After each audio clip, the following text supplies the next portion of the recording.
mempersembahkan renungan Santapan Rohani, terjemahan dari renungan Our Daily Bread.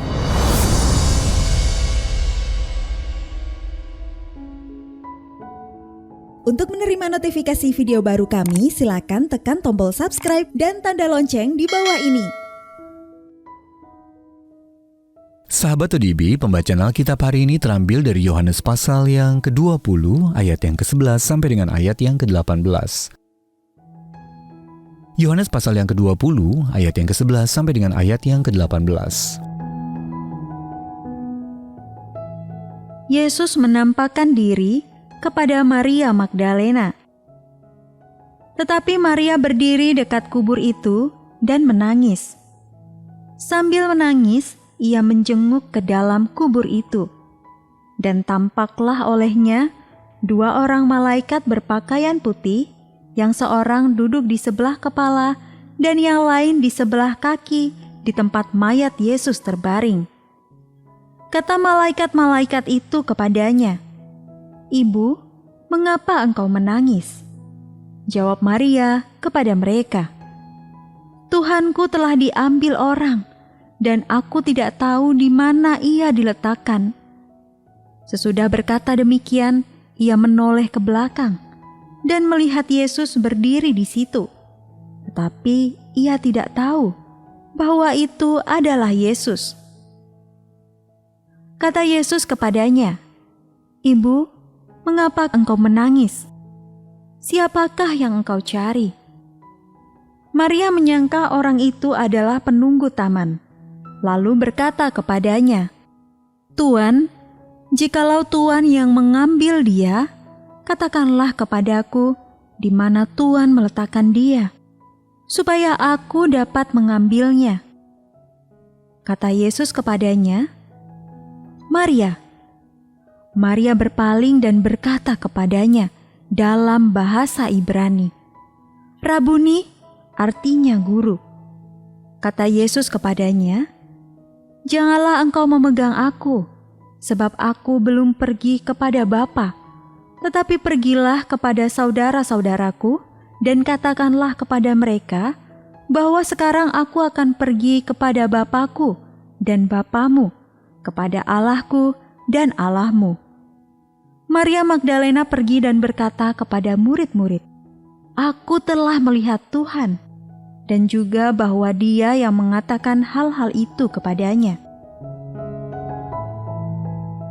Ayat mas renungan hari ini terambil dari Yohanes pasal yang ke-20 ayat yang ke-16.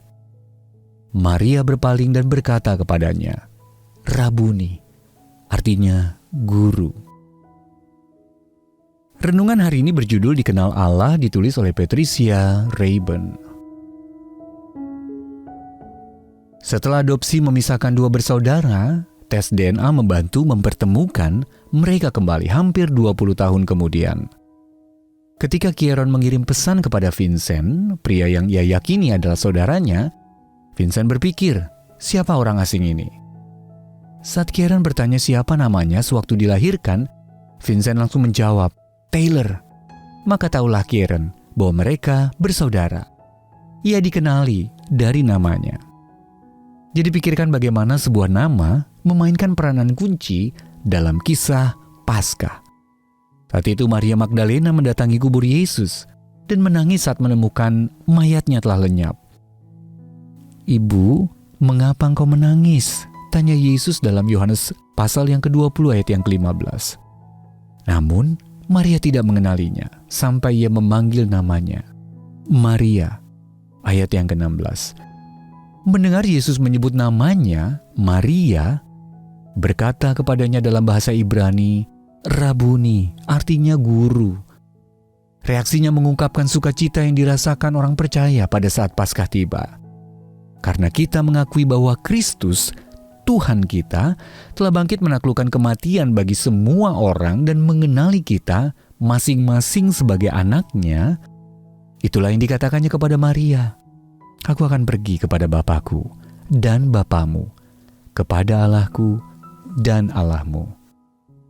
Di Georgia, kedua bersaudara yang dipersatukan kembali oleh nama itu berjanji akan mempererat hubungan mereka. Pada hari Paskah, Kita memuji Tuhan Yesus karena telah mengambil langkah terbesar untuk bangkit dalam kasih yang rela berkorban bagi mereka yang Dia kenali sebagai miliknya. Bagi Anda dan saya, Dia sungguh hidup. Sahabat ODB, bagaimana rasanya mengetahui bahwa Yesus bangkit kembali dan mengenali nama Anda?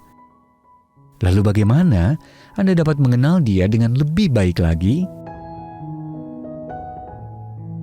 Mari kita berdoa.